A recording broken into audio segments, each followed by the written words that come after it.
President of the United States and Mrs. Reagan.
Ladies and gentlemen, the national anthems of the Republic of the Philippines and the United States of America.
the honors.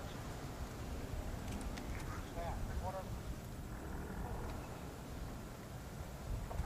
Order. Right. Order. Cool.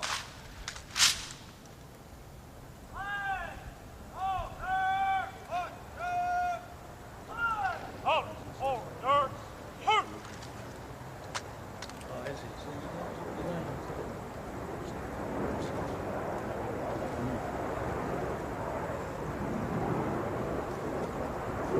Out. Ready. Out. Ceremonial. Yes. Yes. Out. Aim. Shoot.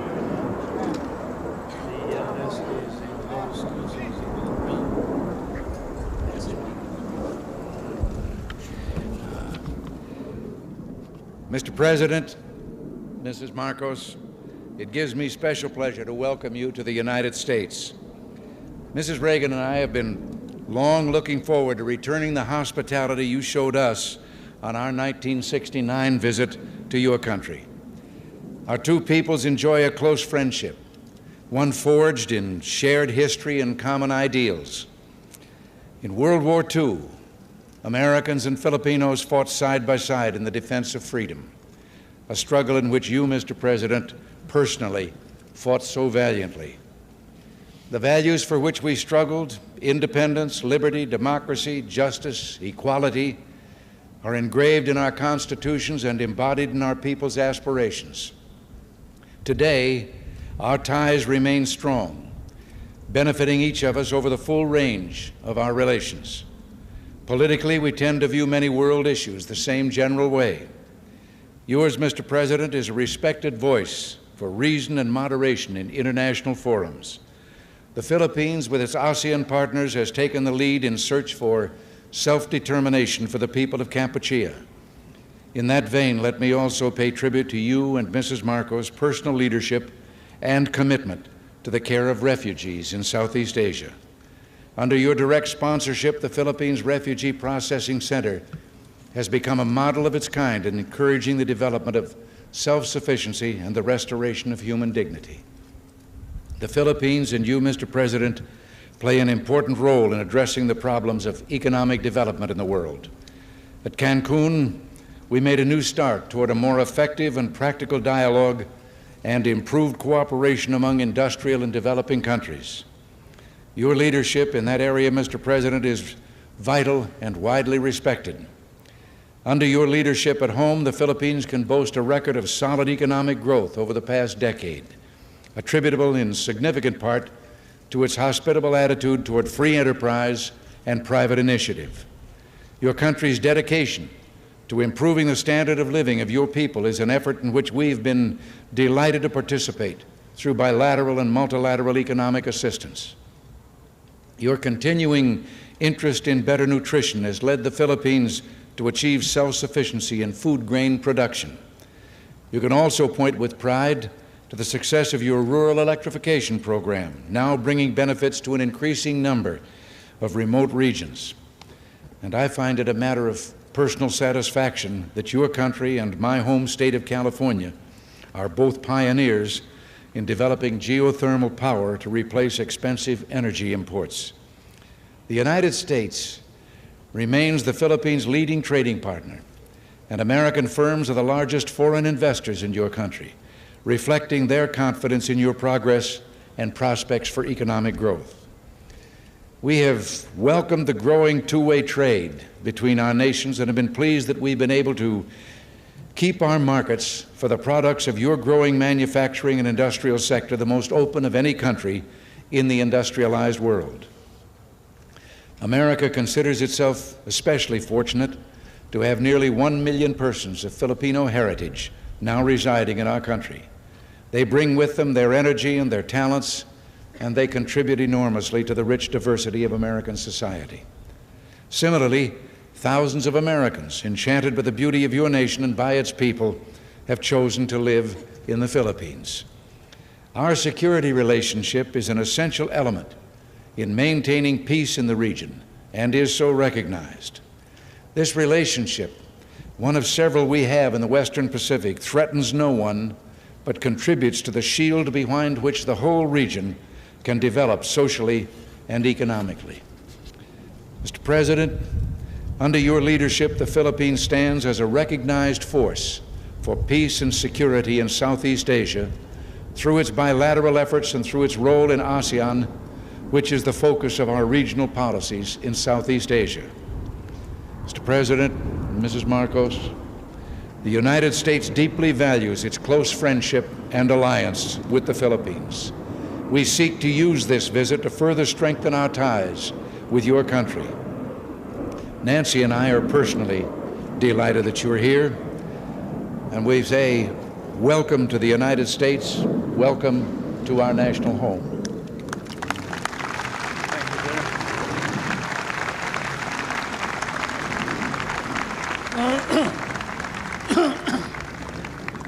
Thank you very much, President Reagan. Mrs. Reagan, members of the Cabinet, distinguished guests, my friends. On behalf of the 50 million people of the Philippines, Mrs. Marcos and I express our gratitude for your warm welcome to Washington and to the United States of America. This great and beautiful city, that is one of the few cities that was built as the capital for a great nation, is indeed, as has been written, the key to knowing the secret of America. And this house of the American people, an American frontier that never vanishes. Your beautiful city with its grand memorials, its monuments, its walks, is indeed a city that memorializes the great achievements of your people for the past 2 centuries. But more than that, it keeps offering to the enterprising and the talented, the courageous and the strong, the rewards of effort and of initiative. At the same time, as I stand here on American soil, I realize that I stand on what may be the center of the government of the United States of America, here where, as I have often stated, the future is being born. The future is being born depending upon the man who is in the White House. And the man who is in the White House today certainly is creating a new future for our world.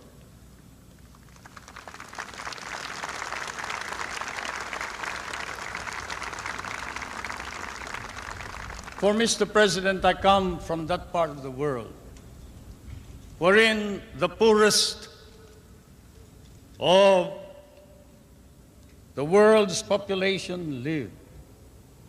I come from that part of the world that cherishes an image of America with its ideals, its dreams, its illusions. I come from the Philippines, a part of Asia which has been molded along the principles of American democracy. We learned to love these ideals and principles, and we lost 1 million of our people fighting for them in the last war. We have always stood by these ideals.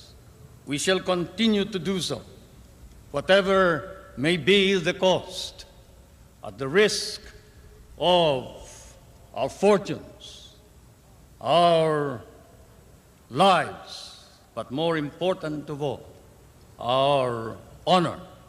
We stand for the ideals of democracy that is our legacy from the United States of America.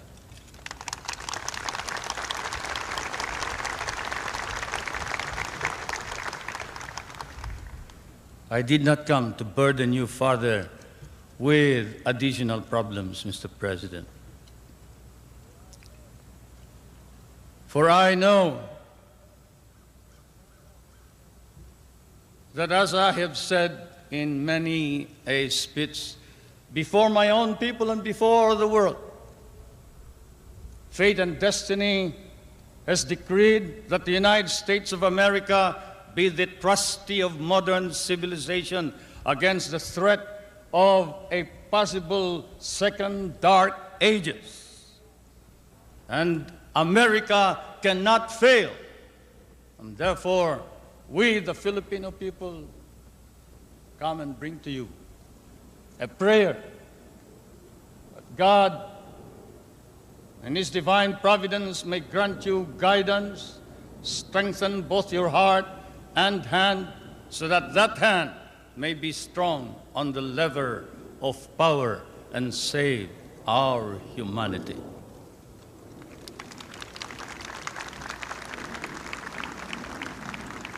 If America fails, then the world is lost. And thus, Mr. President, I can assure you that throughout all of Asia, there is nothing but a reservoir of goodwill for you, the American people, and the United States of America. Once again, may I say thank you for your warm welcome and your hospitality, which I know we will never be able to reciprocate. Thank you.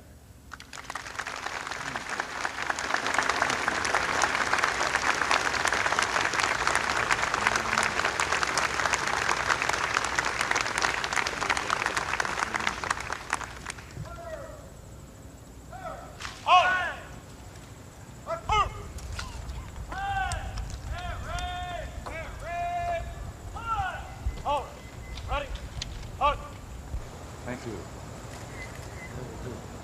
Well, should I thank you?